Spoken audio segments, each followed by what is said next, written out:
Uyise wosana. Iqiniso lizokhulula mfana wami. Kungenjalo isipho sakho sabantu abadala sodehleka phansi. Sonyamalala uhle amazolo ebona ilanga. Isipho bamxolile. Ayishathe ndozakhuluma nawe mfana. Sakuphathele. Bamxolile. Bamxolile.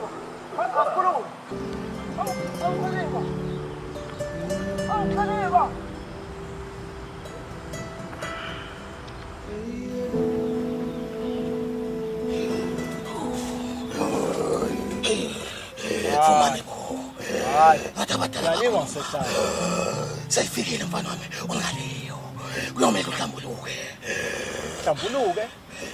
Njengoyise umntwana kuyomela kube wena osheshe usukumele leyo nto loke ukuze ungambulali umlobokazi kanye nezinyane lakhe noma kanye nenkonyane lakhe lingakaketwa. Mina Yebo, njengoyise umntwana wena okumele uphuthume ukuze umntwana esheshe efike emhlabeni futhi efike ephephile. Sengempela mina.